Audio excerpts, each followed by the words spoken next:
Hello, friends. Today the video will be dedicated to single dungeons. Yes, the good old content, which I decided to check for the amount of loot, since I have heard complaints from many players that single dungeons supposedly do not bring money at all and that their farm is a waste of time. To do this, I bought 108 solo cards and decided to pass them. What happened from this? Well, I'll tell you now. And please put your likes there and subscribe, if you haven't done it yet, and let's go. Let's look at a couple of questions first. How to farm solo dungeons. You can just come to the location of the tier you need and look for solo dungeons there. And of course you can use the cards, as I did. So you can walk the dungeons of any tier in any location of the black zones. For example, by opening the map of the 8th tier in the location of the 5th tier, where there are only dungeons of the 5th tier. By the way, by opening the map, the dungeon can appear on the same location or on a neighboring one. You can shorten the path to 2 locations if you open the cards in a static dungeon. Thus, they will open only where there are exits to the black zone from this dungeon, but again not further from the neighboring location, which will reduce the number of possible options. Where to go to solo dungeons from? I personally went to solo dungeon near my guild hideout. If you have such a thing, then I think the questions will disappear by themselves. We farm next to the dungeon, take the loot to the shelter, and then take it to the city through the roads of Albion or the black zones. If you are a single player, then it will be a little harder here, and I would do this. We leave the black zones away from the portal. We are looking for a bank, buy a tab there and drop our cards there, playing from this location and saving loot in the bank, after which we also carry it through the roads of Albion or black zones. Of course, it's not always safe, but that's the kind of game it is. Well, the third option, we do exactly the same, but we do not put the loot in the bank, but teleport home on the mount for silver to the city. So we will definitely saving loot, but we will lose some amount of silver for teleport. Still, some items are expensive when teleporting, for example, maps, especially group or Avalon ones, which can get caught in loot in solo dungeons. It is still better to leave them in the bank of black zones or shelters. About the export of loot. The best way is the roads of Avalon. Yes, there may be gankers, but it is usually safer than driving through the black zones home. In the roads, you need to find a location that leads as close as possible to the portal in the black zones or even leads to the kingdom. To do this, we are looking for a portal to Avalon from your loot warehouse. In them we also look for the names of locations, which we check through a search on the world map. After finding a good way, we take out the loot. Actually, in the same way, through Avalon, you can go from the royal zones to the black zones, and there you can farm solo dungeons, after which you can return along the explored way back.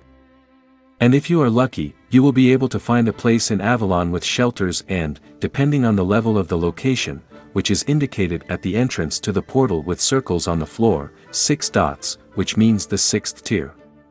You will be able to open their maps of the same tier as the location. Usually in such places it is very safe. So, as you can see, there are plenty of ways to find a place for solo dungeons to farm. According to builds for solo dungeons, there are actually a lot of them.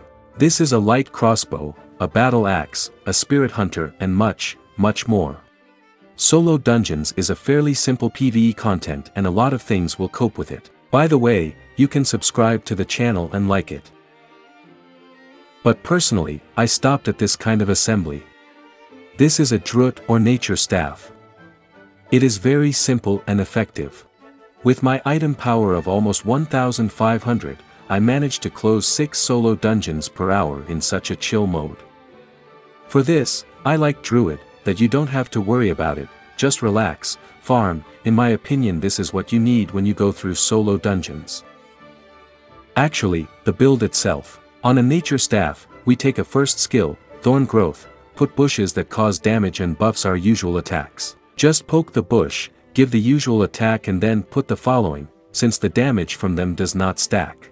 In Bramble Seed, a small control that allows you to knock down skills and, of course, cause damage. Also, if you feel that the mobs are punching you too much, you can put up a protection of nature for now. Third skill, Circle of Life, deals damage to targets that have spikes on them, and also heals us.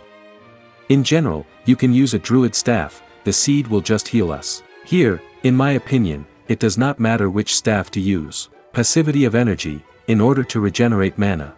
Left hand, Musak for extra damage. Mage Cowl is a cheap additional mass damage. The body of the cultist's robe gives a big bonus to damage and sometimes you can heal. Any leather boots, and refreshing sprint for cooldown skills. Thetford Cape for extra damage. Food is mandatory for comfortable farming roast pork to heal from the damage done and poisons to quickly kill bosses.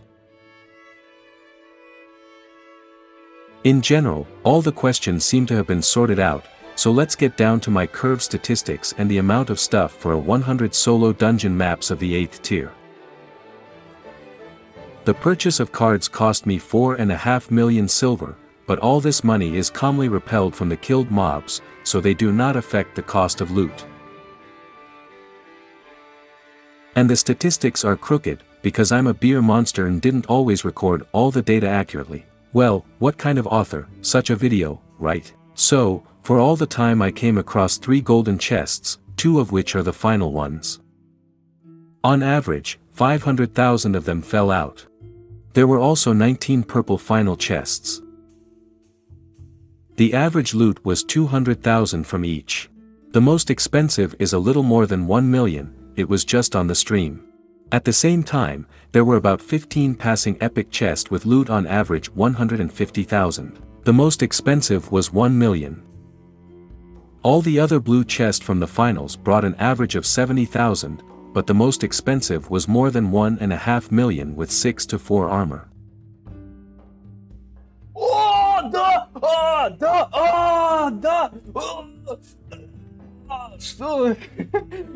Solo dungeons are feed, and what are you saying there is no loot?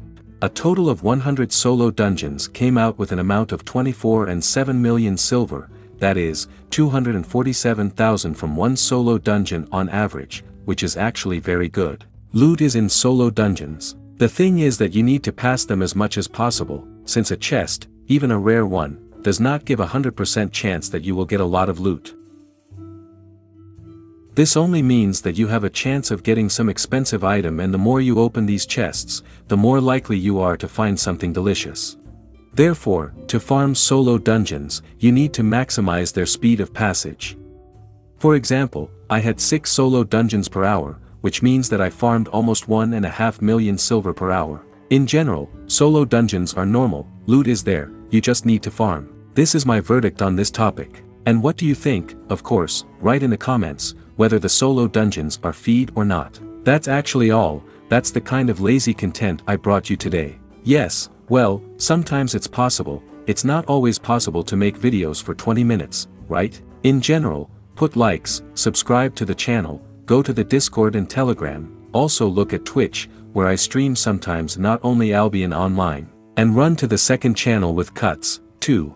So, by the way, there will soon be a cutting of solo dungeons, or it may already have come out. That's all, Regaro was with you, and we'll see you again in the vastness of Albion.